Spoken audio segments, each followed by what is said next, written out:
Blood covered the floor in 3 different colors. Roy Bennett stepped over a puddle of green fluid and kept moving through the damaged ship. His medical kit banged against his hip with each step. The walls around him showed black scorch marks from the battle. Some sections had melted completely.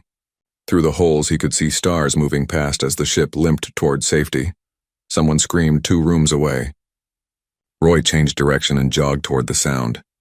His boots made wet sounds on the metal floor. A young soldier from the bird species sat against a wall clutching his wing. Roy knelt beside him and checked the injury. The wing had a clean break, nothing serious. He gave the soldier something for pain and wrapped the wing tight against his body. "You will fly again," Roy said. The bird soldier nodded, tears running down his feathered face. Roy moved on. The ship creaked and groaned around him. They had barely escaped the last fight. The enemy had hit them hard with bioweapons and plasma fire. Half the crew was dead. The other half was scattered across 3 decks, bleeding and broken. Roy had been working for 6 hours straight. His hands shook from exhaustion, but he kept going. That was what medics did. They kept going until everyone was treated or they collapsed, whichever came first. He turned a corner and nearly ran into Commander Irix. The tall, bird-like alien stood in front of a sealed cargo door. 3 other medics clustered behind her, whispering to each other. They all looked scared. "What is happening here?" Roy asked. Commander Irix turned to him. Her feathers stood up along her neck, a sign of fear in her species. "There is a wounded soldier inside. A Kresh warrior. He is dying, but we cannot help him." Roy frowned. "Why not?" "Is the door jammed?" "No," one of the other medics said quickly. "The door works fine. But nobody goes near an injured Kresh. They are too dangerous. Even dying, they can tear you apart. Their instinct is to kill anything that comes close when they are hurt." Roy looked at the door. He had heard about the Kresh, everyone had. They were the galaxy's most feared warriors. 8 feet tall, covered in armored scales, with 4 arms that could rip through metal. They came from a world where gravity was 3 times stronger than Earth. Everything on their planet was built to kill. The Kresh evolved to be the biggest killers of all. "So you are just going to let him die?" Roy asked. Commander Irix lowered her head. "It is tragic, but there is no choice. The Kresh do not even help their own wounded. They believe dying in battle is honorable. To be weak is to be worthless. If we open that door, the warrior will attack on instinct. He will not understand we want to help." Roy set his medical kit down. He pulled out a scanner and checked the readings from inside the cargo hold. The device showed 1 life form, temperature dropping, heart rate slowing, massive blood loss, multiple injuries. The Kresh was maybe 20 minutes from death. "He saved people, did he not?" Roy asked quietly. The other medics looked at each other. Finally, one spoke. "Yes, he held a breach point alone for almost an hour. 17 soldiers escaped because of him. He killed over 40 enemy fighters by himself. But when the fighting stopped, he collapsed. We dragged him to this cargo hold because there was nowhere else to put him. Nobody wanted him near the other wounded."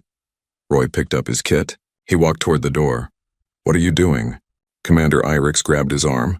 Her grip was surprisingly strong for such a thin creature. "You will die. The Kresh will kill you the moment you enter." "Maybe," Roy said. He gently removed her hand from his arm. "But he saved 17 people. I think that earns him a chance. Besides, I am from Montana. We have bears there that can split trees with their claws, mountain lions that hunt elk twice their size. I once stitched up a rancher who got trampled by a buffalo. This is just another big, dangerous animal that needs help." "This is nothing like your Earth animals," Commander Irix said. Her voice rose higher. "The Kresh are sentient killers bred for war.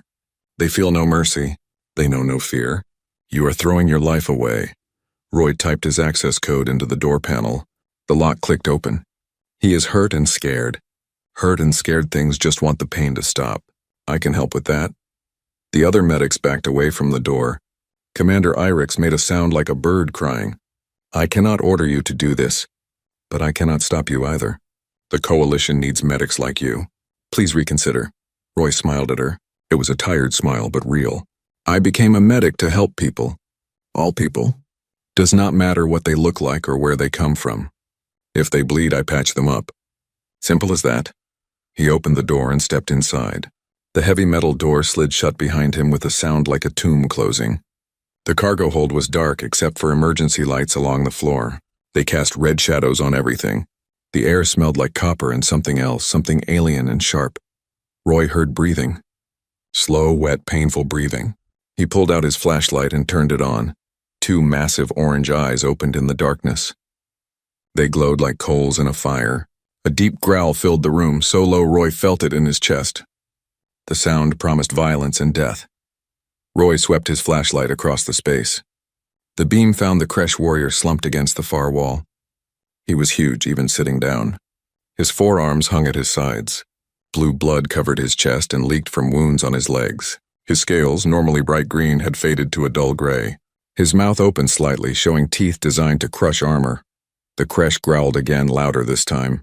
One arm lifted slowly, claws extending. The message was clear. Come closer and die. Roy took a slow breath. He had seen this before. Injured animals always acted the same way. They threatened because they were vulnerable. They attacked because they were afraid. This Kresh was no different than the mountain lion he had tranquilized 5 years ago, after it got caught in a trap. That cat had hissed and snarled too, but once Roy showed he was not a threat, the animal had calmed down enough for treatment. Easy there, big guy, Roy said softly. He kept his movement slow and steady. I know you can probably understand me. Most species have translators, so listen carefully. My name is Roy, I'm a medic. That means I fix hurt people. You are hurt. I am going to fix you. You can try to stop me if you want, but honestly, you look too weak to put up much of a fight. So how about we skip the posturing and get to the part where I save your life? The Kresh stared at him. Those orange eyes burned with fever and confusion. His translator crackled to life, a small device attached to his chest armor. When he spoke, his voice sounded like rocks grinding together. Stay back, human. I am Kresh, I die with honor. Not with help from soft species. Roy walked closer. The Kresh tensed but did not move. Could not move, probably. Yeah, well, I am human. We do not care much about honor when someone is bleeding out. Call it a cultural difference. He knelt beside the warrior and opened his medical kit. The Kresh watched him with those burning eyes. Roy ignored the stare and focused on the wounds. 3 deep punctures in the chest, probably from bioplasma weapons. They had burned through the scales and cooked the flesh underneath. One arm was bent at a wrong angle, clearly broken. Multiple cuts and burns covered the rest of the body. The blue blood was not clotting properly. Okay, Roy muttered, mostly to himself. Puncture wounds first. Need to stop the bleeding before anything else. He pulled out a medical injector loaded with universal coagulant. The Coalition had developed it years ago to work on most species. He pressed it against the Kresh's chest and triggered it. The medicine hissed into the body. The Kresh roared. His good arm swung up, and for a moment Roy thought he would die right there. But the warrior stopped himself. His claws hung inches from Roy's face. That hurt, the Kresh growled. Yeah, I bet, Roy said calmly. Coagulant always burns, but it will stop you from bleeding to death, so you are welcome. Now hold still. I need to clean these wounds before I seal them. The Kresh lowered his arms slowly. Why do you not fear Kresh? Roy glanced up at him while working. Should I? All species fear Kresh, even other Kresh. Well, I am not most species, Roy said. He pulled out cleaning solution and started flushing the chest wounds. Where I come from, we had plenty of things that could kill us. Bears, wolves, big cats, snakes, spiders, even the weather. We learned pretty quick that fear does not help much. You either deal with the problem or you do not. Right now, the problem is these holes in your chest. The warrior was quiet for a moment. Then he asked, what is bear? Roy smiled despite himself. Big, furry animal. Weighs about 600 pounds. Has claws like knives and can run 30 miles per hour. They mostly eat fish and berries, but they will absolutely wreck you if you bother them during the wrong season. And you have faced these bears? Faced, avoided, treated people who got too close. My dad used to say Montana had 2 kinds of people. Those who respect nature and those who do not live very long. Roy finished cleaning the first wound and pulled out a medical sealer. This is going to hurt worse than the coagulant, but it will close the wound. The Kresh braced himself. Roy activated the sealer and pressed it against the injury. The device used focused heat to bond tissue together. It was brutal but effective. The Kresh hissed through his teeth but did not move. You are strong, Roy said. Most people scream when I use this thing. I am Kresh, the warrior said simply. But his voice sounded weaker now. Roy worked quickly, sealing the other 2 chest wounds. Then he moved to the broken arm. He gave the Kresh a pain blocker first, then carefully set the bone. The warrior made no sound, but Roy saw the orange eyes dim slightly. "Stay with me," Roy said firmly. "You do not get to die after I have put in all this work. Come on, talk to me." "What is your name?" "Talvor," the Kresh said slowly. "Talvor of the Firepack." "Nice to meet you, Talvor. Now tell me about your world. What is Kresh Prime like?" Talvor blinked slowly. "Why do you want to know?" "Because if you are talking, you are breathing. And if you are breathing, you are alive. So talk." The warrior managed something like a laugh. It sounded painful. "Kresh Prime has gravity that would crush your bones. The smallest predator has armor and venom. The plants have thorns like blades. Everything wants to kill everything. Only the strong survive." "Sounds a lot like Earth, just turned up a few notches," Roy said. He finished setting the arm and wrapped it in a support brace. "We have deserts that hit 130 degrees, tundra that drops to -60, oceans with creatures bigger than ships, and we have each other, which might be the most dangerous thing of all." "You understand," Talvor said quietly. "You come from Deathworld like Kresh." "I guess so," Roy said. He sat back and checked his scanner. Talvor's vitals were stabilizing. The bleeding had stopped. The worst injuries were treated. But here is the thing. Earth tried to kill us for thousands of years. We learned something from that. We learned that staying alive is not about being the strongest or the meanest. It is about being smart enough to help each other. That is why I am here. You helped 17 people live.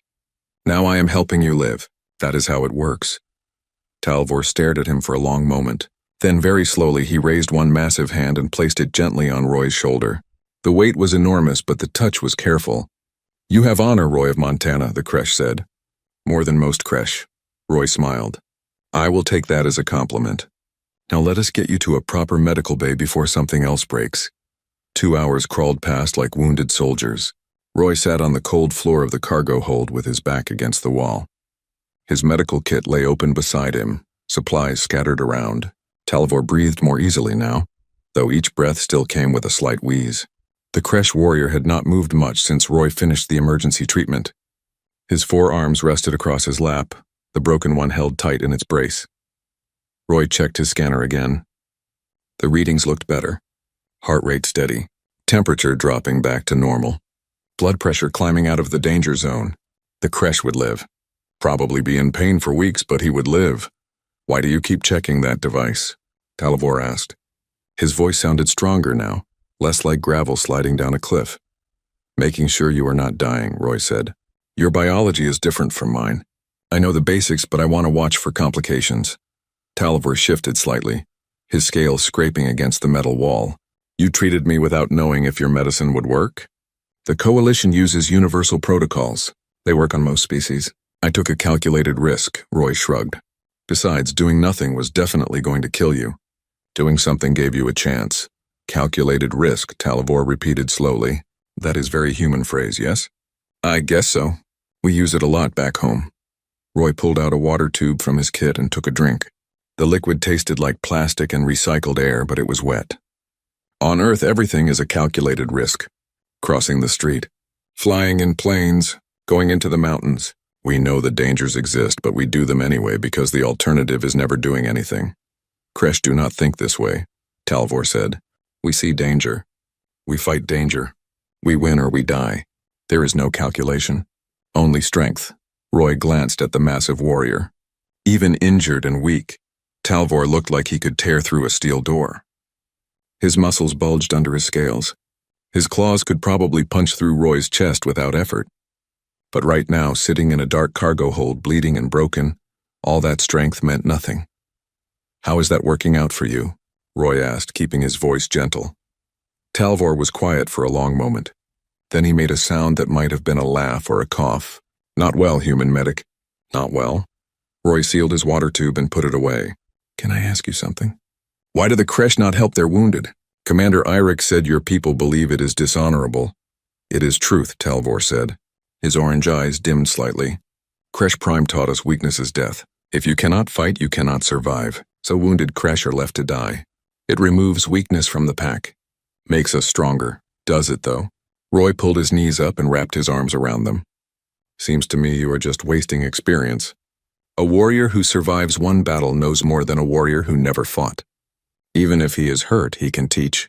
He can plan. He can help in other ways. This is not Kresh way. Maybe the Kresh way is wrong. Talvor's head snapped toward Roy. His eyes blazed bright orange again. For a second, Roy thought he had pushed too far. Then the Kresh looked away. Perhaps, Talvor said quietly. I fought in 63 battles before this one. I learned much. But if I had fallen in battle 62, all that learning would have died with me. No one would have gained from my experience. The pack would have been weaker, not stronger. Exactly, Roy said. That is why humans help each other. We figured out a long time ago that keeping people alive was better than letting them die. Even if they could not fight anymore, they could teach others to fight better. Talvor turned his head to look at Roy again. This time his eyes held curiosity instead of anger. Tell me about Earth, about how humans survived. Roy settled back against the wall. His body ached from hours of work, but talking kept him awake. Earth is beautiful and terrible at the same time. We have every kind of environment you can imagine. Hot deserts, frozen poles, deep oceans, high mountains, thick jungles, and every single one of those places has something that wants to eat you. Like Kresh Prime. Maybe. But here's the thing. Humans are not the biggest or strongest or fastest. We do not have claws or armor or venom. A bear is stronger. A cheetah is faster. A wolf has better teeth, so we had to be smarter. You made weapons, Talvor said. Eventually, yes. But before that, we learned to work together. One human alone in the wild will probably die. 10 humans working together can bring down prey 10 times their size. We learned to share food, share knowledge, share resources. That is what kept us alive. Talvor was quiet, processing this. Kresh do not share, we take. The strong take from the weak. And that works fine until you become the weak one, Roy said softly. Then what? You just die? All your strength, all your experience, all your battles just gone? The Kresh warrior lowered his head. His scales seemed to lose some of their color. Yes, that is Kresh way. I should be dead now.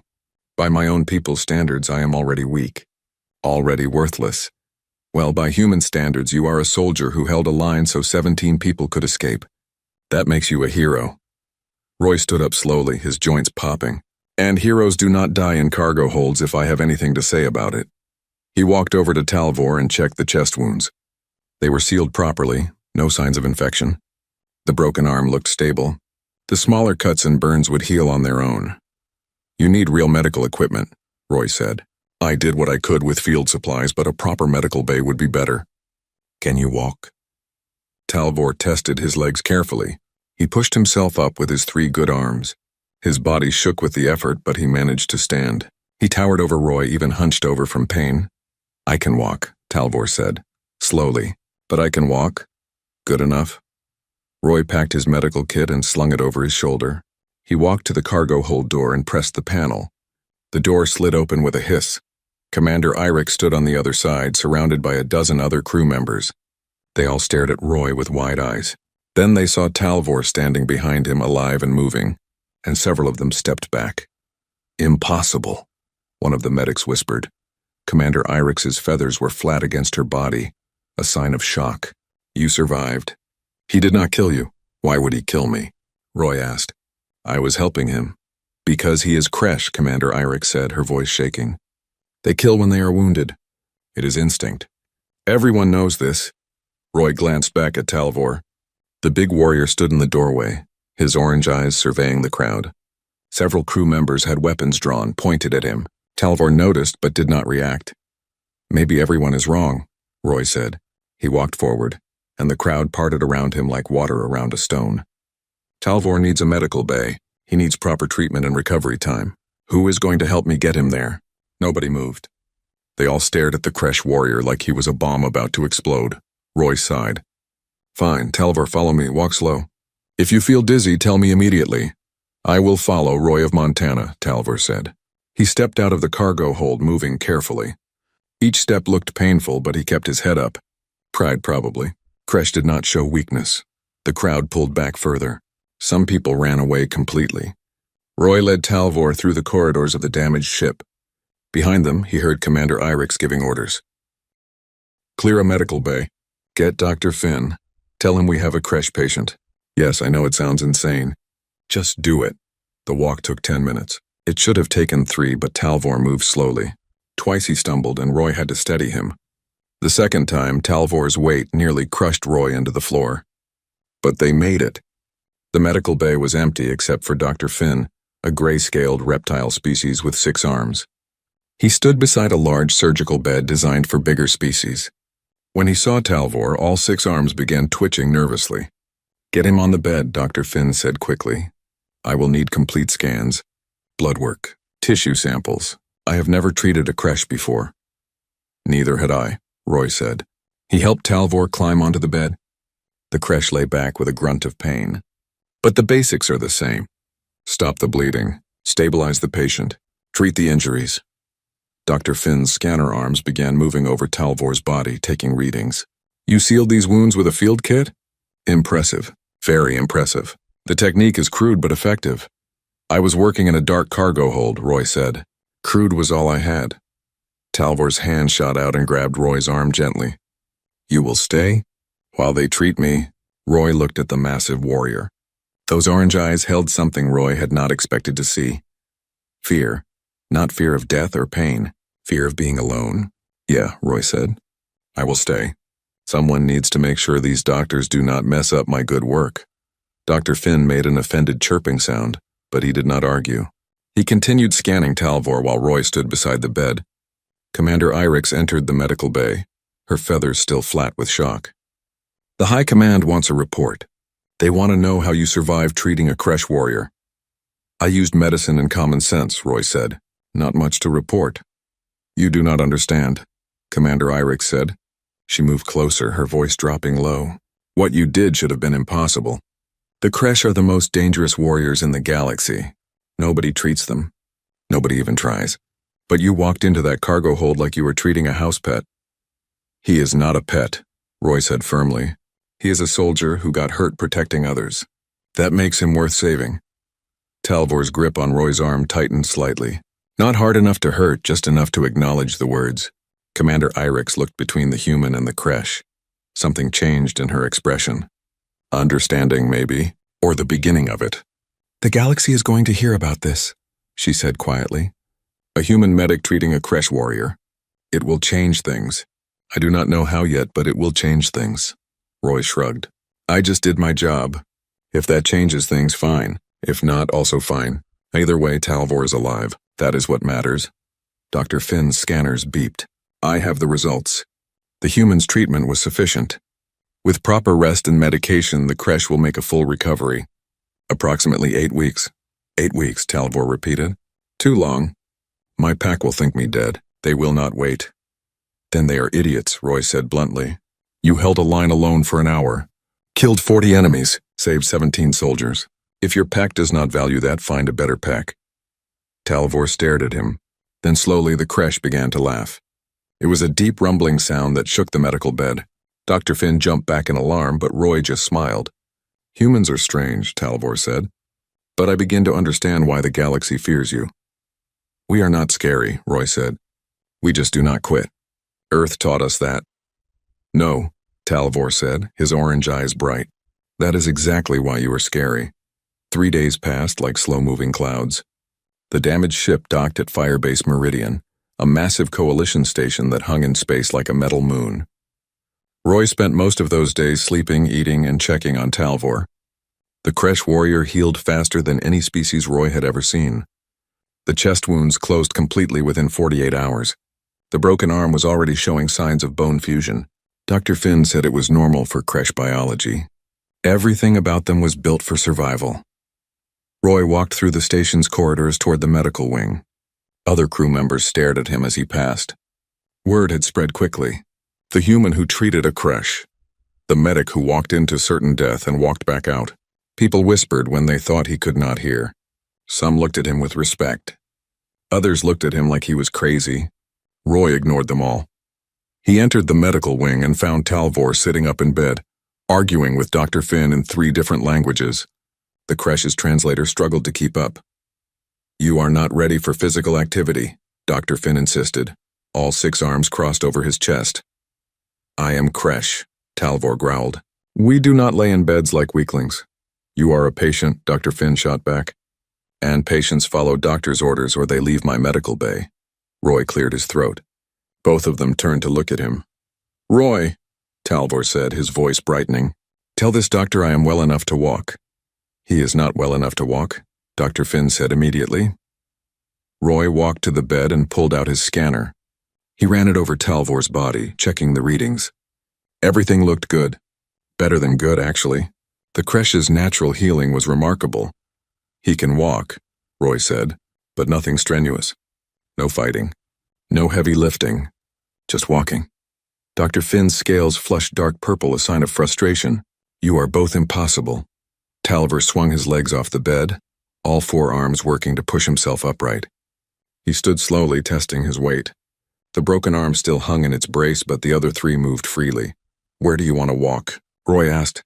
The observation deck, Talvor said. I want to see the stars without a ship's hull between us. They walked together through the station. Talvor moved carefully, his heavy footsteps echoing off the metal floors. Other people in the corridors froze when they saw him. A Kresh warrior walking free through the station. It was unheard of. Kresh came to coalition stations for military briefings and supply runs, then left immediately. They did not socialize. They did not sightsee. They definitely did not walk casually through public spaces. But here was Talvor, moving slowly beside a human medic, looking around with curious orange eyes. They reached the observation deck. It was a large room with floor-to-ceiling windows showing the void of space. Stars stretched in every direction. 3 other people were in the room when they arrived.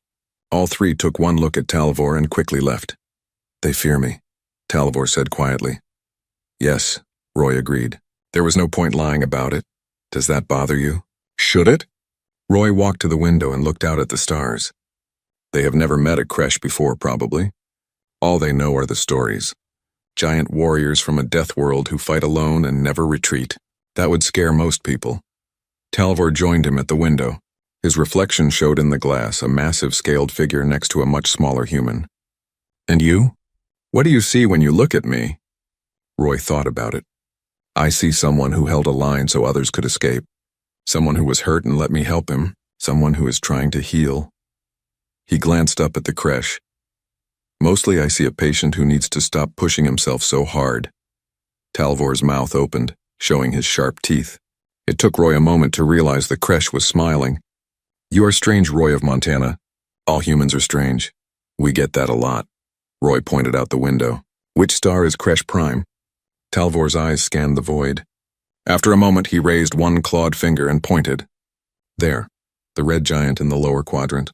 My world orbits the 3rd planet in that system. Long way from home. Yes, I have been away for 6 years, fighting in coalition wars against the Dreadclaw swarm. Roy studied the distant red star. Do you miss it? Your home? Talvor was quiet for a long time. I miss the weight. The gravity on Kresh Prime is strong. It presses down on you every moment. Makes you feel solid, real. Coalition stations use artificial gravity that is much weaker. I feel like I might float away sometimes. I know what you mean, Roy said. Not about the gravity, but about home. Earth has seasons, 4 of them, where I am from. Summer, fall, winter, spring. The air smells different in each one. The sky looks different. I miss that. Space stations all smell the same, like recycled air and disinfectant. You understand, Talvor said. He lowered his hand from the window. Earth and Kresh Prime are different worlds, but they made us similar. We come from places that tested us. That made us strong. Death worlds, Roy said. That is what the Coalition calls them. Planets where the environment itself is dangerous enough to shape how species evolve. Humans call Earth a death world? Some do, others just call it home. Roy smiled. But yeah, compared to most Coalition species, Earth is pretty brutal. We have natural disasters, extreme climates, dangerous animals. The Coalition scientists say it is unusual for a sentient species to evolve on a world with so many threats. Kresh Prime is the same. Most Coalition species come from gentle worlds. Worlds where the weather is stable and the predators are small. Talvor's voice held something like contempt. They do not understand what it means to be tested every day of your life. Roy nodded slowly. That is true, but it does not make them weak. Just different. They developed other strengths. Technology, cooperation, art. Things that humans and Kresh had to fight too hard to survive to focus on.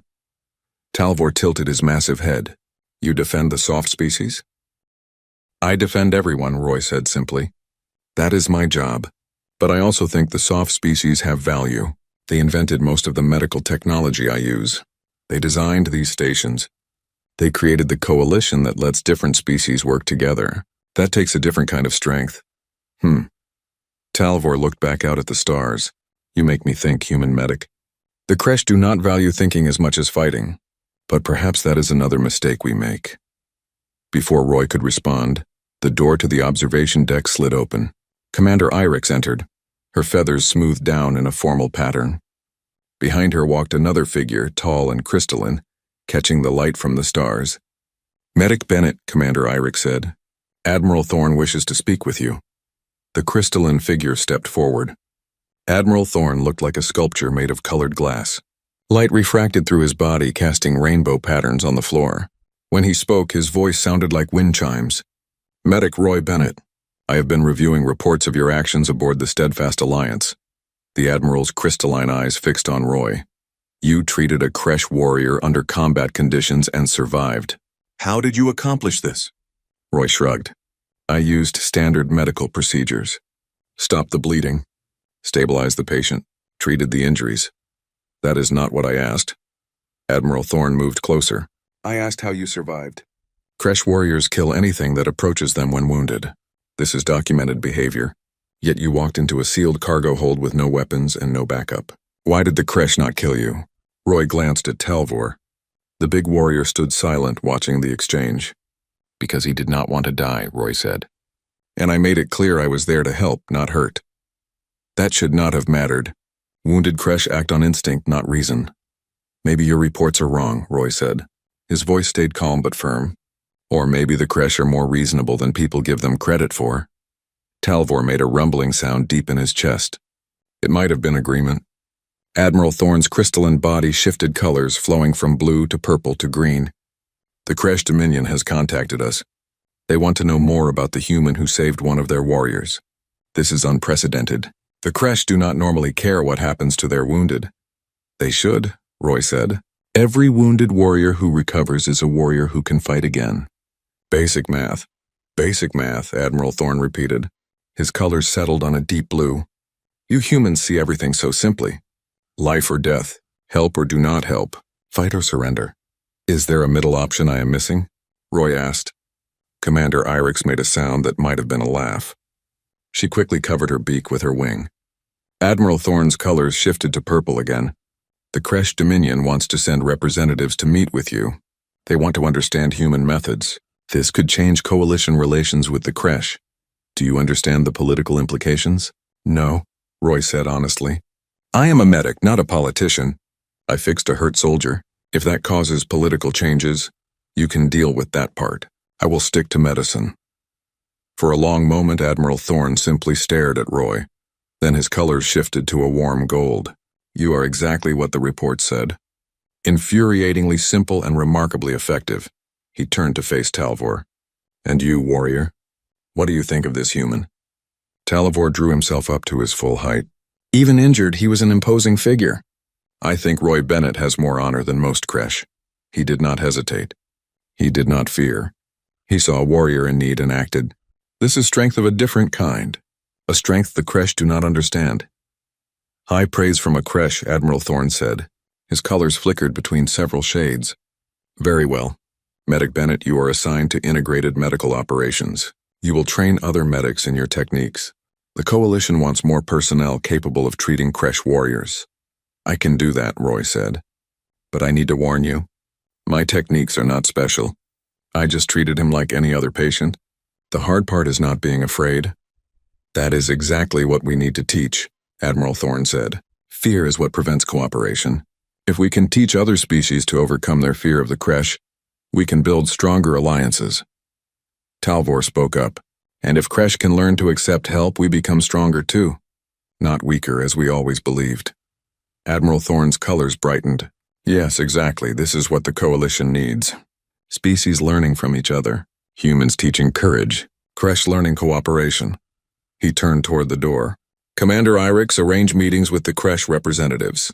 Medic Bennett, prepare training materials. Warrior Talvor, You will assist with these meetings once you are fully recovered. The Admiral left, his crystalline body catching the starlight as he moved. Commander Irix lingered for a moment. You changed something today, she said quietly. Something important. I hope you understand that. I just did my job, Roy said for what felt like the 100th time. No, Commander Irix said. Her feathers rippled in an expression Roy did not recognize. You did much more than that. She left following the Admiral. Roy and Talvor stood alone in the observation deck again. They make everything complicated, Roy said. Talvor's laugh rumbled through the room. Yes, but perhaps some things should be complicated. Perhaps my people have made life too simple. Fight or die. Win or lose. Maybe there are other options we never considered. Like asking for help when you need it? Like asking for help when we need it, Talvor agreed. He placed his good hand on Roy's shoulder again. That careful, gentle touch. You are teaching me human. Teaching an old warrior new ways. I did not think that was possible. Roy smiled.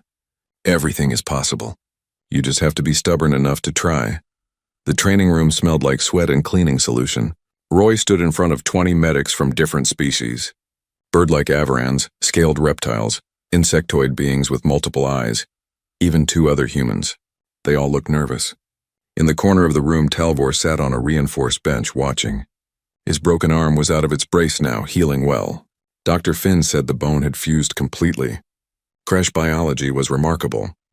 Today we are going to talk about treating dangerous species, Roy said. He kept his voice calm and professional. I know you all heard the stories. The human who treated a Crash and lived. But there is no magic to it. No special technique, just basic principles that work on any patient. One of the Aviran medics raised a wing, but Crash are different. They kill when wounded. Everyone knows this. Everyone is wrong, Roy said flatly. Talvor, can you explain? The big Crash stood up and walked to the front of the room. Several medics leaned back in their seats.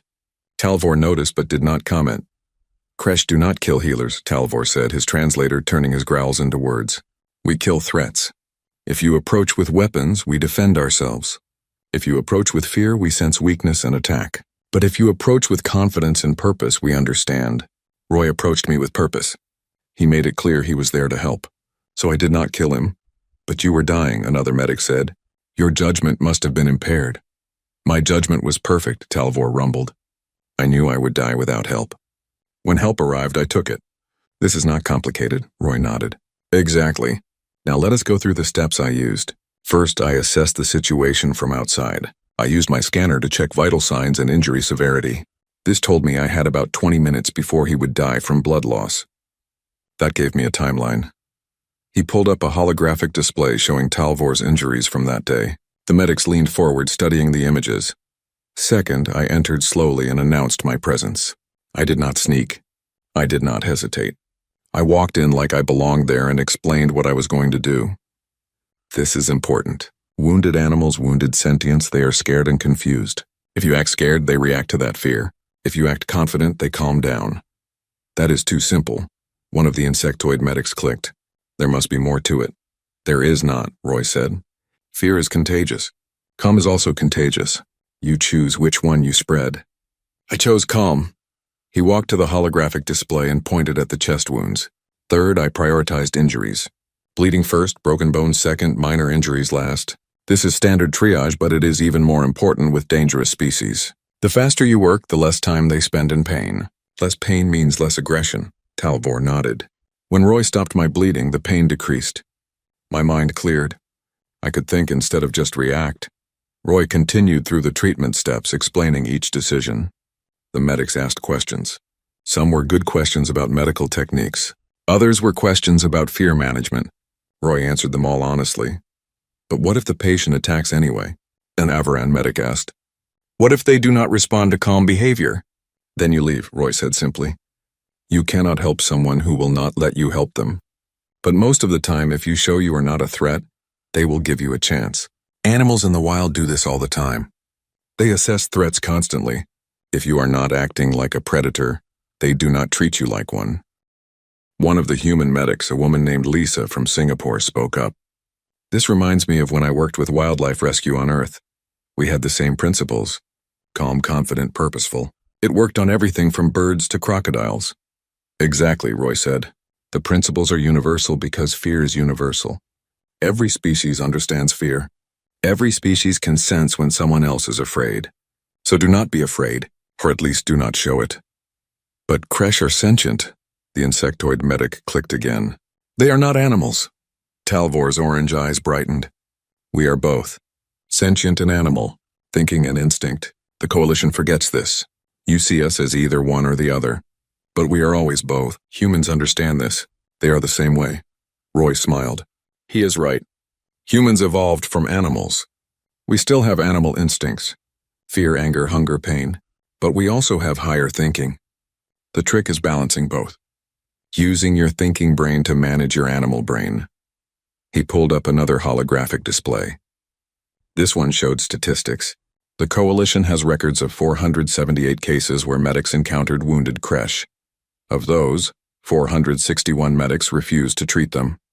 17 attempted treatment. 12 were killed. 5 survived, but only after the Kresh died from their wounds. I am the first medic to successfully treat a Kresh and have them survive. The room was silent. The numbers spoke for themselves.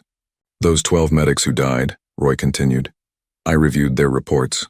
Every single one approached with weapons drawn. Every single one acted afraid. Every single one hesitated.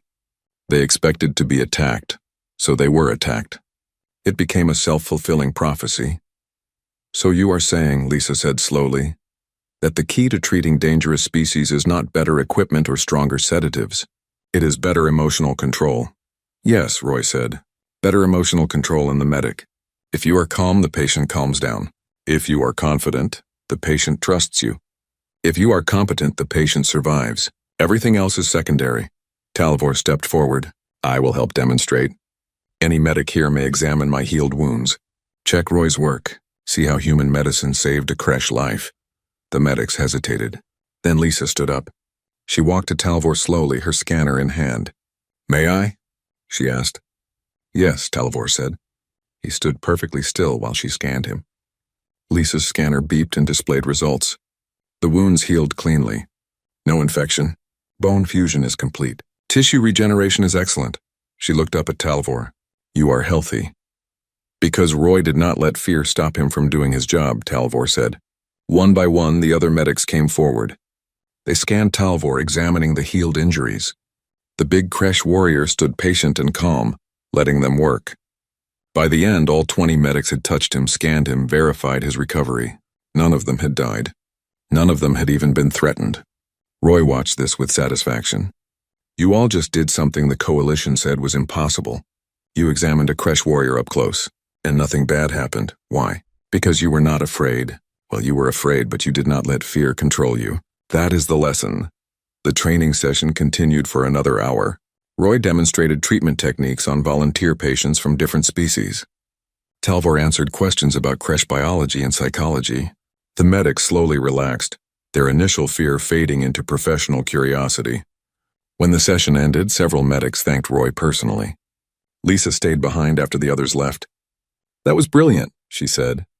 You just changed how the Coalition thinks about dangerous species. Maybe, Roy said. He was packing up his equipment, tired from teaching. Or maybe they will forget everything and go back to being afraid. No, Talvor said. He had been silent for a few minutes, watching the medics leave. They will remember. Today they touched a Kresh and lived. That memory will stay with them. It will change how they see my people. Lisa nodded. He is right. Fear is learned. But courage can be learned too. You taught them courage today. Roy shrugged. I just taught them to do their jobs. The door opened again. Commander Irix entered, followed by 3 Kresh warriors Roy had never seen before. They wore the same armor as Talvor, but with different markings. Behind them walked a 4th Kresh, older and larger than the others. Scars covered his body and his orange eyes burned with intelligence. Talvor immediately dropped to one knee. War Chief Dravok, I did not know you were coming. The older Kresh waved a hand. Stand, Talvor. You are wounded. You do not kneel for me. I am healed, War Chief.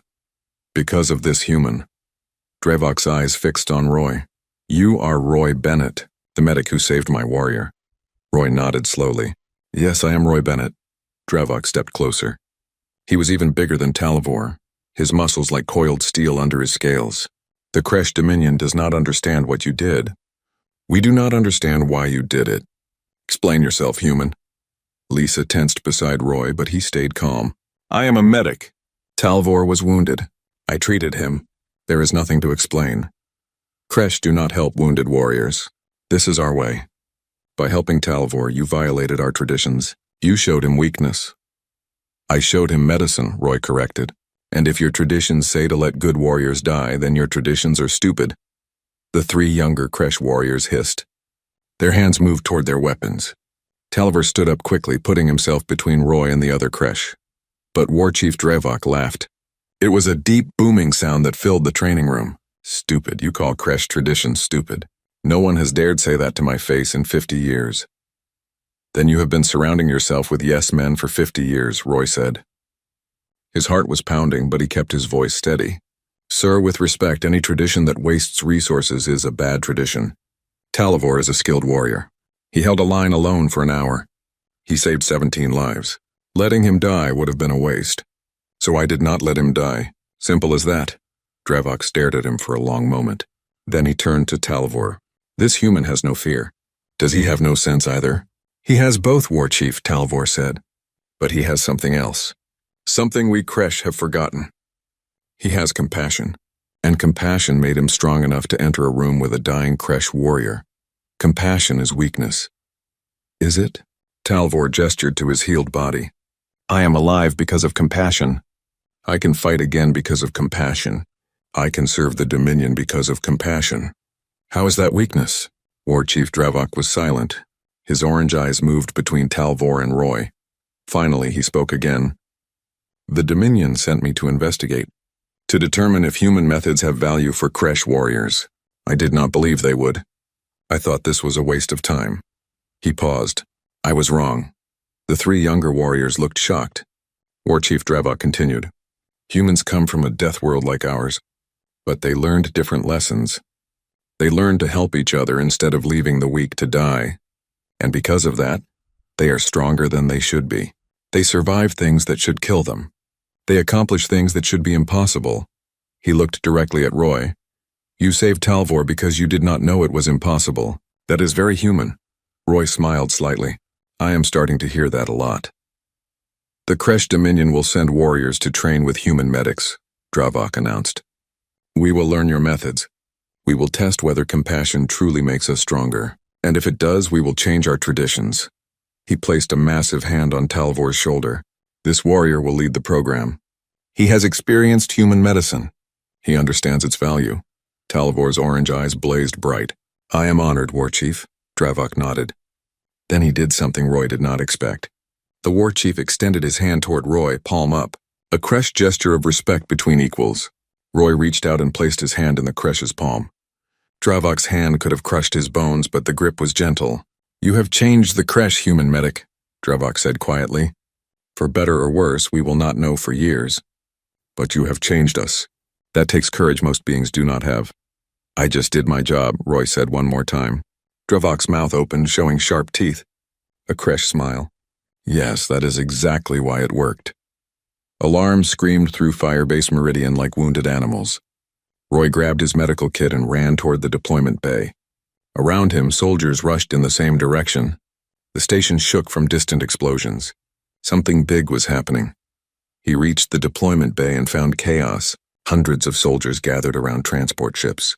Officers shouted orders. Weapons were distributed. Medical supplies were loaded onto cargo pallets. Commander Eirik stood on a raised platform coordinating the response. Roy pushed through the crowd until he reached her. What is happening? Commander Eirik turned to him, her feathers standing straight up. The Dreadclaw swarm hit Haven's Reach, a colony world with 3 million civilians. The orbital defenses are failing. We have maybe 6 hours before the swarm reaches the surface. She looked down at her datapad. Coalition Command is deploying every available unit. That includes medical teams. I am ready, Roy said. Your team is already loading onto Transport 17. You will be establishing a field hospital in New Providence, the capital city. It is the main defensive line. She paused. Talvor and his fire squad are also being deployed there. Roy nodded. He is healed enough to fight? Dr. Finn cleared him yesterday, against his better judgment. Commander Irix's voice dropped lower. Roy, this is bad. The Dreadclaw do not take prisoners. They consume everything. If the line breaks, millions of people die. Then we make sure the line does not break. Roy adjusted his medical kit and headed toward Transport 17. The transport ship was loud and crowded. 30 soldiers packed into a space designed for 20. Roy found a corner and strapped himself in. Beside him sat Private Davis, a young human from Texas. The kid looked nervous. First deployment? Roy asked. Davis nodded. Yes, sir. I have done training, but never actual combat. I am not, sir. I am a medic. Call me Roy. He checked Davis's equipment. Everything was secure. Stay close to your squad leader. Follow orders. If you get hit, yell for a medic. We will find you. What if I freeze up? What if I'm too scared to move? Roy remembered asking his father the same question years ago, before his first wildfire season as a volunteer firefighter. His father had said something simple but true. Fear means you are paying attention, Roy said. It means your brain is working. The secret is not to stop being afraid. The secret is to move anyway. Fear and action can exist at the same time. Davis looked at him. You are never afraid? I'm afraid all the time, Roy admitted. But I have a job to do. So I do it. The transport ship shuddered as it launched from the station. Through the small windows, Roy watched Firebase Meridian shrink away. Then they were in faster-than-light travel, the stars stretching into lines. The trip took 2 hours. Roy used the time to check his supplies and brief his medical team. 4 other medics were assigned to his unit. Lisa from Singapore, Dr. Finn, who insisted on coming despite being a station doctor, and 2 Avaran medics named Pix and Rella. They were all scared but professional. We set up in a fortified position, Roy explained. Treat the wounded as they come in. Prioritize based on severity, not species. Anyone who can be saved gets treatment. Anyone who cannot be saved gets pain relief and comfort. No one dies alone if we can help it. The ship dropped out of faster-than-light travel. Through the windows, Roy saw Haven's Reach. It was a beautiful planet, blue and green like Earth. But the space around it was filled with Dreadclaw bioships. They looked like massive insects, their organic hulls pulsing with unnatural life. The transport pilot's voice crackled over the intercom. Brace for combat drop. The landing zone is hot. Repeat, landing zone is hot. The ship shook violently as it entered atmosphere. Explosions flashed outside the windows. Anti-aircraft fire from the Dreadclaw. The transport's defensive systems fired back, filling the air with streaks of light. They hit the ground hard. The rear hatch dropped open and soldiers poured out. Roy grabbed his kit and followed. The medical team stayed together, running toward a prefabricated bunker 50 meters away. The sky above them swarmed with Dreadclaw fighters. They looked like flying beetles, each one the size of a car. Coalition fighters engaged them, turning the air into a war zone. On the ground, Roy saw the defensive line. Trenches and barriers stretched across the city, manned by soldiers from a dozen species. In the distance, the Dreadclaw ground forces advanced like a dark tide. They reached the bunker and set up quickly. Dr. Finn activated the power generators. Lisa organized the medical supplies. Pix and Rella prepared surgical stations. Roy checked the communication equipment. The first wounded arrived within minutes. A soldier with acid burns across his chest. The Dreadclaw used bioweapons, spitting acid that ate through armor. Roy and Lisa worked together, neutralizing the acid and treating the burns. The soldier screamed, but he would live. More wounded came. Burns, puncture wounds, broken bones, missing limbs. The medical team worked without stopping. Outside, the sounds of battle grew louder. Explosions. Weapons fire. The screams of dying soldiers and dying Dreadclaw. 2 hours passed in a blur of blood and medicine. Roy's hands moved automatically, treating injury after injury. His mind focused completely on each patient. Save this one. Comfort that one. Move to the next. A communication came through. Commander Irix's voice crackling with static. All units, the eastern flank is collapsing. Crash Fire Squad requesting immediate medical support. Grid reference Delta 7. Roy looked up from his current patient. Delta 7 was 5 blocks away, deep in the combat zone. I will go, Roy said. Negative, Commander Irix responded. It is too dangerous. The Dreadclaw have overrun that sector. Talvor is there, Roy said simply. He grabbed a portable medical kit and extra supplies. Dr. Finn looked at him with wide eyes. You cannot go out there. You are a medic, not a soldier. Talvor held a line so 17 people could escape. Now he needs help. I am going. Roy checked his personal shield generator and grabbed a weapon. Coalition medics were allowed to carry weapons for self-defense, though Roy had never used his. Lisa, you are in charge until I get back. If you get back, Lisa said. But she nodded. Be careful. Private Davis stood up. I will go with you. You need someone to watch your back. Roy wanted to refuse, but Davis was right. Going alone was suicide. Going with one soldier was just very dangerous. Stay close. If I say run, you run. Understood? Understood. They left the bunker and moved into the ruined city. Buildings burned around them. The streets were empty except for bodies and debris. Roy's scanner guided them toward Delta 7. They moved quickly but carefully, avoiding the main streets where Dreadclaw patrols hunted. They heard the fighting before they saw it. The sound of Kresh war roars and weapons fire echoed between buildings. Roy and Davis turned a corner and found the battle. 6 Kresh warriors fought in a collapsed building. They were surrounded by Dreadclaw soldiers, insectoid creatures with razor-sharp limbs and acid-spitting mouths. Bodies of both species littered the ground. The Kresh were winning, but barely. 2 of them were already down, not moving. Talvor fought at the center, his forearms moving like a storm. Then Roy saw the problem. Talvor was wounded. Blue blood covered his left side. He fought on, but each movement looked slower than the last. We need to reach them, Roy said. He pulled out his weapon and checked the charge. Full power. Covering fire on my mark. 3, 2, 1 mark. They opened fire on the Dreadclaw from behind. The insectoid soldiers had not expected an attack from this direction. Several went down immediately. The others turned to face the new threat. Talvor saw them. His orange eyes blazed with recognition. Roy, get back. Too dangerous. Shut up and let me work, Roy shouted back. He and Davis kept firing, driving the Dreadclaw back. The surviving Kresh warriors used the distraction to press their attack. Within minutes, the Dreadclaw were dead or retreating. Roy ran to Talvor. The big warrior was breathing hard, blue blood pooling at his feet. I told you to stay at the medical station. Yeah, well, I am bad at following orders. Roy scanned the wound. Acid burns, deep tissue damage, possible internal bleeding. You need surgery, now.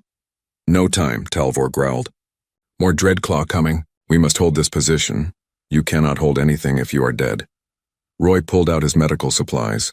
Davis watched the perimeter. I need 2 minutes. He worked fast. Neutralized the acid. Injected coagulant. Sealed the worst of the wounds. It was crude field medicine, barely enough to keep Talvor conscious, but it would have to do. Another Kresh warrior approached. Roy recognized him from the earlier meeting. One of War Chief Dravok's guards. The human medic. You came into combat zone for Talvor? I came for all of you, Roy corrected. He moved to check the 2 downed Kresh. One was dead, his injuries too severe. The other was alive but unconscious. Roy stabilized him quickly. We are Kresh, the guard said. We do not need medical support in battle. You do now, Roy said flatly. Unless you want to die for no good reason. The sound of skittering claws echoed through the ruined building. More Dreadclaw were coming. A lot more, judging by the sound. Davis raised his weapon. We need to leave now. Negative, Talvor said. He forced himself to stand, using his weapon as a crutch. This building overlooks the main defensive line. If the Dreadclaw take it, they can fire down on our forces. We hold here or everyone dies. Roy looked at the situation. 4 Kresh warriors still standing. 1 wounded human medic, 1 inexperienced human soldier, and a horde of Dreadclaw about to pour through the doors. Okay, Roy said. He picked up a weapon from one of the fallen Dreadclaw. We hold! But someone call for reinforcements. The guard activated his communicator. Command, this is Fire Squad 7. We are pinned at Delta 7. Dreadclaw force estimated at 30 plus. Requesting immediate support, static. Then Commander Irix's voice. Reinforcements are 10 minutes out. Can you hold? Talvor looked at Roy. Roy looked at Davis. Davis looked terrified but nodded. We will hold, Talvor said. The Dreadclaw poured through the broken walls like a flood of chitin and rage. The battle became chaos. Roy fired his weapon until it overheated, then grabbed another. Davis fought beside him, the kid's fear transforming into desperate courage. The Kresh warriors were unstoppable, their forearms dealing death with every movement. But there were too many Dreadclaw. They kept coming, overwhelming through sheer numbers. Roy's shield generator failed. A dreadclaw claw slashed across his arm, cutting deep. He barely felt it through the adrenaline. Talvor roared and smashed the dreadclaw away from Roy. "Stay behind me, human." "I'm not a soldier," Roy shouted back, still firing. "I am really bad at this." "You are doing fine," Talvor growled. For a medic, Davis went down. A dreadclaw had spit acid on his leg. The kid screamed. Roy dragged him behind cover and quickly neutralized the acid. The wound was bad but treatable. "Stay down. You are out of the fight." "No," Davis gasped. "I can still shoot." Roy handed him a weapon. "Then shoot.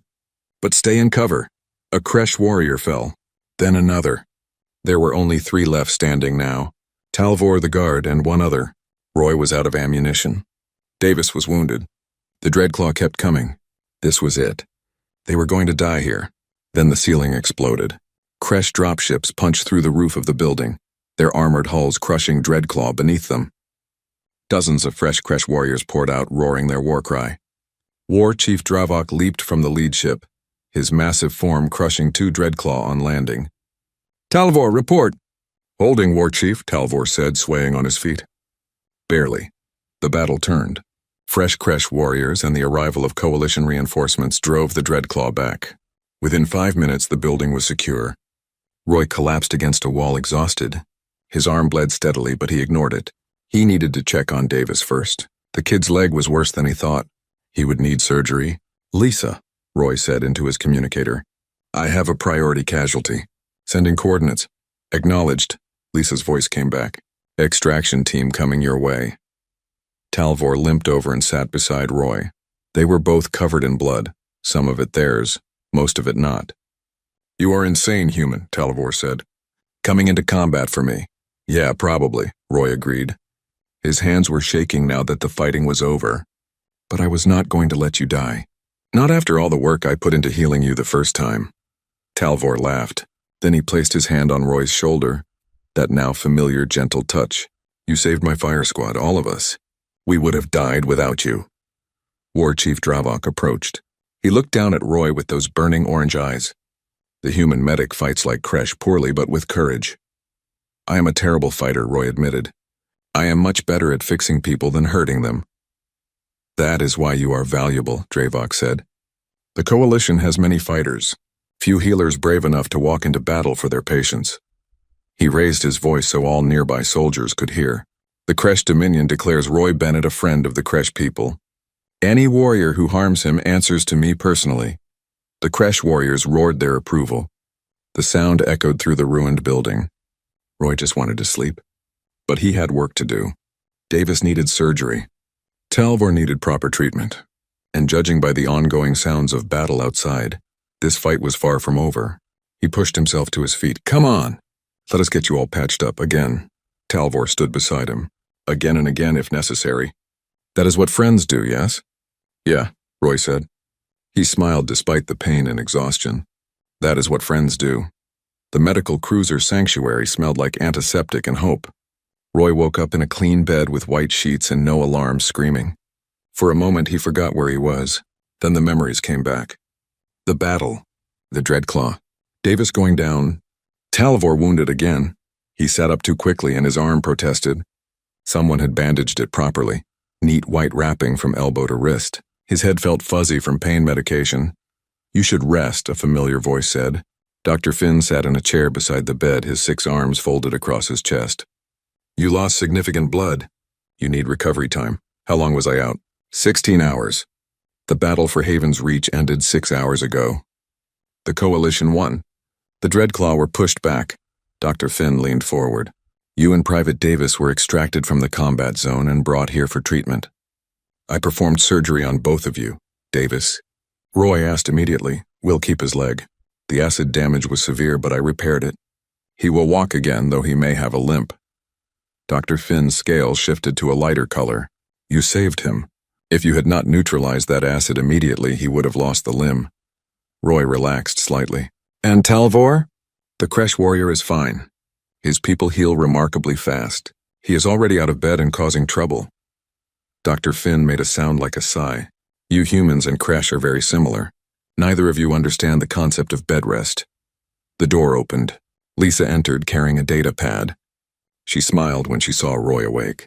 Finally. You have been unconscious for long enough. People want to talk to you. What people? Everyone. Lisa sat on the edge of the bed. Roy, what you did spread through the entire coalition. A human medic went into active combat to save Kresh warriors. The story is everywhere. You are famous, Roy groaned. I do not want to be famous. I want to do my job. Too late. Admiral Thorne wants to give you a medal. The Kresh Dominion wants to honor you. 3 news agencies want interviews. She paused. And Commander Irix wants to court-martial you for disobeying direct orders. That sounds more reasonable, Roy muttered. Lisa laughed. She will not actually do it. Admiral Thorne overruled her. Apparently your unauthorized rescue inspired half the Kresh forces to fight harder. War Chief Dravok said his warriors saw a human risk his life for Kresh and decided the coalition was worth dying for. I did not do it to inspire anyone. I did it because Talvor needed help. I know. That is why it worked. Lisa's expression became more serious. You changed something, Roy. Not just with the Kresh, with everyone. People are talking about how humans face danger differently, how we see possibilities instead of limitations. The Coalition has been fighting the Dreadclaw for 20 years with limited success. But in the last 3 days, with human forces fully integrated, we achieved the biggest victory yet. Roy did not know what to say to that. He had not set out to change anything. He had just treated patients, saved lives. Done his job, the door opened again. Talvor had to duck to enter the medical bay. The big Kresh warrior looked healthy, his wounds fully healed. Behind him came War Chief Dravok and 3 other Kresh warriors Roy did not recognize. Roy of Montana, Talvor said formally. You are awake. This is good. Roy swung his legs off the bed, ignoring Dr. Finn's protests. Talvor, you look better than when I last saw you. I was stitched back together by Dr. Finn. Adequate work, though not as good as yours. Talvor's mouth opened in a Kresh smile. He used medical equipment. You used determination and stubbornness. I prefer your method. War Chief Dravok stepped forward. Roy Bennett. The Kresh Dominion owes you a debt. You have saved Kresh lives twice now. You have taught us that accepting help is not weakness but wisdom. You have changed our people. I just treated wounded soldiers, Roy said. He was getting tired of repeating this, but nobody seemed to listen. No, Dravok said firmly. You showed us a different way to be strong. For 10,000 years, Kresh believed only individual power mattered. The strong survive. The weak die. This made us formidable warriors but poor allies. We did not understand cooperation because we did not value it. He placed a massive hand on his chest. You valued cooperation. You risked your life to save warriors who were not your species, not your people, not your responsibility. That is strength we never recognized. One of the other Kresh warriors spoke up. His voice was old, rough like stone grinding. I am Elder Rax. I have fought for 80 years. I have seen countless battles. But I have never seen what I saw 3 days ago. A human and Kresh fighting side by side, protecting each other, trusting each other. It should not be possible, yet you made it so. Roy felt uncomfortable with the attention. Talvor did most of the fighting. I just kept him alive long enough to do it. Exactly, Elder Rax said. That is the role you chose. Not warrior, healer. You decided your strength would be used to preserve life, not take it. This is foreign to Kresh thinking. But it works. It works better than our way. Talvor moved closer to the bed. The Dominion is creating a new tradition, based on what you taught us. From now on, Kresh warriors will have medical support in battle. Wounded warriors will be recovered and treated, not abandoned. And any Kresh who refuses to help a fallen comrade will be shamed, not honored. Roy blinked. You are changing 10,000 years of tradition because I treated one warrior? We are changing because you were right and we were wrong, War Chief Dravok said simply. The Kresh do not admit mistakes often. But when we do, we correct them completely. Your methods will save thousands of Kresh lives in the coming years. Perhaps tens of thousands. That is worth more than pride. The door opened once more. Commander Irix entered, followed by Admiral Thorne. The crystalline admiral's body glowed with multiple colors, shifting between blue and gold. I see everyone is gathered, Admiral Thorne said. His voice chimed like music. Good, this saves time. Medic Roy Bennett, Despite your insubordination and reckless disregard for proper military protocol, the Coalition owes you recognition. Roy opened his mouth to protest. But Admiral Thorne continued. You have demonstrated qualities that define the best of humanity: courage without recklessness, compassion without weakness, competence without arrogance. You treated patients regardless of species or danger. You went into combat not to fight, but to heal. You risked your life for warriors who were not even your kind. These actions exemplify what the Coalition represents. The Admiral's colors shifted to pure gold. Therefore, the Coalition awards you the Star of Valor, our highest civilian honor. Additionally, you are promoted to Senior Medical Officer with authority to train others in your methods. And finally, you are granted special dispensation to operate outside normal command structure when medical necessity requires it. That last one means you can ignore orders if you are saving lives. Commander Irix translated. She did not look happy about it, but she was not arguing. Try not to abuse it. Roy did not know what to say. He looked around the room at all the faces. Human, Kresh, Avaran, crystalline. All different. All looking at him with respect. I am just a medic, he said finally. From Montana. I fix people.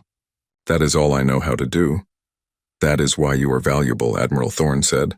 You do not see complexity where there is only simplicity. Someone is hurt, you help them. Someone is in danger, you protect them. Someone needs courage, you show them courage. The galaxy needs more people like you. Talvor stepped forward again. He reached into his armor and pulled out something small. A blade beautifully crafted with a handle wrapped in Kresh ceremonial cloth. I gave you a blade before, Talvor said. A life debt blade. But that was between us. This blade is different. This blade is from all Kresh to all humans. It symbolizes alliance, partnership, friendship between Deathworld species who understand each other. He offered the blade to Roy with both hands, a formal gesture. Roy took it carefully. The weapon was light but perfectly balanced. The blade caught the light and shimmered. I do not know what to say, Roy admitted.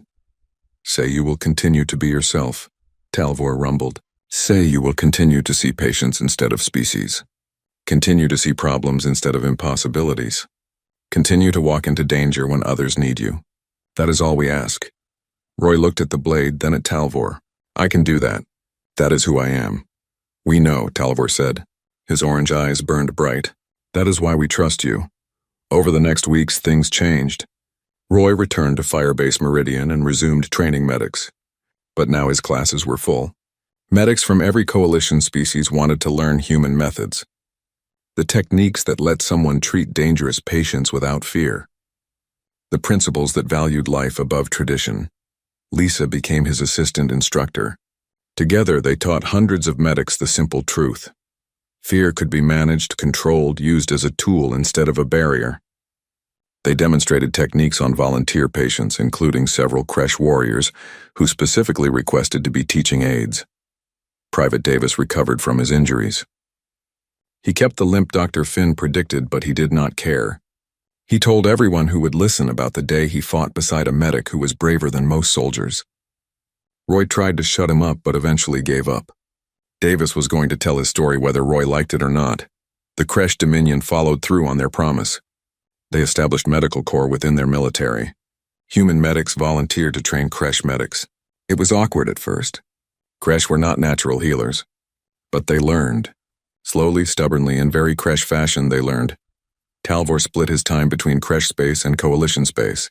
He became a liaison, explaining human methods to Kresh warriors and Kresh methods to human soldiers. The friendship between him and Roy became known throughout the Coalition. Some people called them heroes. Others called them symbols. They called each other friends.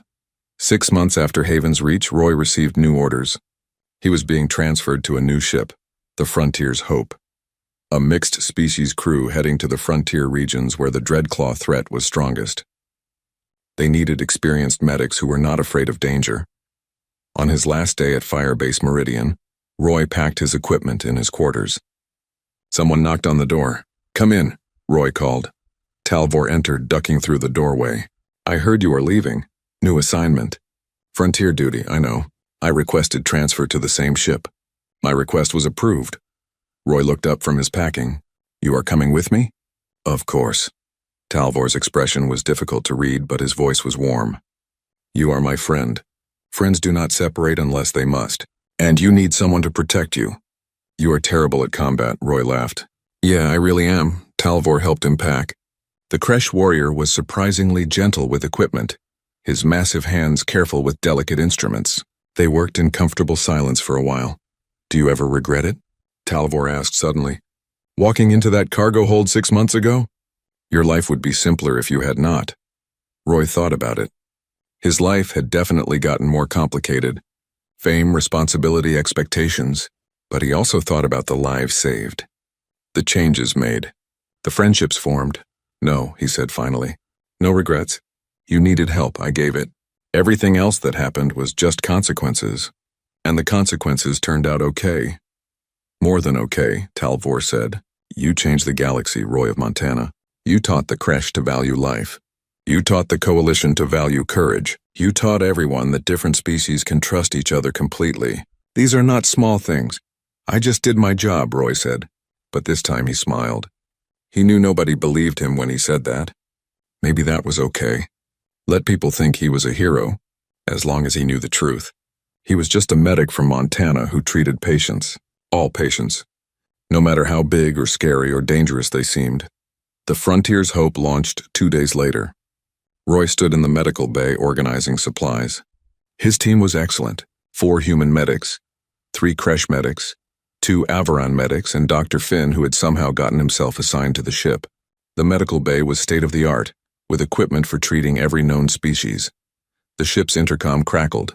All hands prepare for faster-than-light jump. Estimated arrival at Sector 7 in 6 hours. Roy strapped down his equipment and secured his medical kit. Sector 7 was deep in the frontier. The fighting there was constant. His team would be busy. A young Kresh medic named Voss approached. Senior Officer Bennett, I am nervous. This is my first deployment. What if I fail? Roy looked at the young Kresh. He was barely adult, his scales still bright green without the scarring of experience. His orange eyes showed fear. You will be scared, Roy said honestly. Every medic is scared their first deployment. But here is what you remember. The patient does not care if you are scared. They care if you quit. So you do not quit. You treat them. You save them. And then you move to the next patient. That is the job. But what if I am too afraid? Then you do it afraid, Roy said. Courage is not about not feeling fear. Courage is about feeling fear and doing what needs to be done anyway. Earth taught me that. Kresh Prime taught you similar lessons. Use those lessons. Voss straightened slightly. Yes, Senior Officer. I will not quit. Good. Roy patted the young Kresh on the arm. Now get to your station. We jump in 2 minutes. The Frontier's Hope entered faster than light travel. Through the medical bay windows, stars stretched into lines. Roy sat at his desk and pulled out his personal data pad. He had a message from Commander Irix. Roy, the Coalition wants you to write a training manual. Your methods, your techniques, everything you have learned. They want to distribute it to every medical facility in Coalition space. Think about it. You would help thousands of medics you will never meet. Irix, Roy thought about it, a manual. His methods written down, preserved, taught to generations of medics. It was a big responsibility. But then again, everything had been a big responsibility since that day in the cargo hold. He opened a new document and typed the title. Practical Combat Medicine, A Human Approach.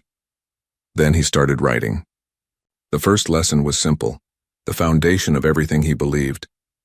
The patient is not your enemy. Fear is your enemy. Treat the patient. Manage the fear. Everything else will follow.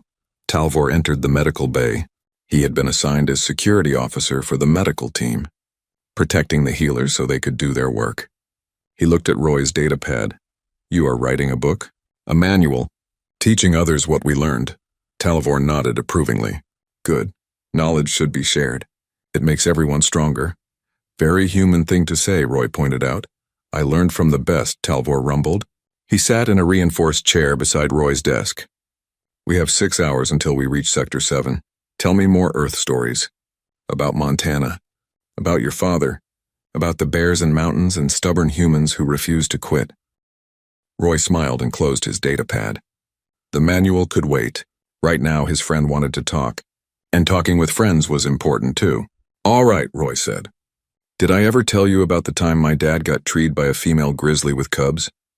He was up that pine tree for 6 hours. Said it was the longest 6 hours of his life. What happened? Talvor leaned forward, fascinated. Eventually, the bear got bored and left. Dad climbed down, went home, and told my mom he was never hiking alone again. But 2 weeks later, he was back in the mountains. That is what humans do. We get scared, we survive, and then we do the scary thing again. Talvor laughed, that deep rumbling sound. Insane species. I'm glad we are allies. Me too, Roy agreed. The Frontier's hope flew on through the stars, carrying its crew toward the next crisis, the next battle, the next group of wounded soldiers who would need help. Roy was ready. He had his medical kit, his training, his courage, and his friends. That was enough. That was always enough, because at the end of the day, the job was simple. Someone was hurt. He would help them. It did not matter if they were human, Kresh, or any other species. It did not matter if they were big as a warrior or small as a child. It did not matter if they were scared or dangerous or dying. They needed help. He would provide it. Just like he always had. Just like he always would. That was what it meant to be a medic. That was what it meant to be human. And in the vast galaxy full of different species and different cultures, that simple truth was enough to change everything. The ship's intercom crackled again. Medical team, we have a situation. Prepare for casualties. Unknown species. Possibly dangerous. Roy stood up and grabbed his medical kit. Talvor rose beside him, hand moving to his weapon. They looked at each other and nodded. Just another big cat, Roy said, echoing the words that started everything. I have handled worse. Together they walked toward the medical bay doors, ready for whatever came next. Because that was what friends did. That was what healers did. That was what humans did. They kept going. No matter what, always.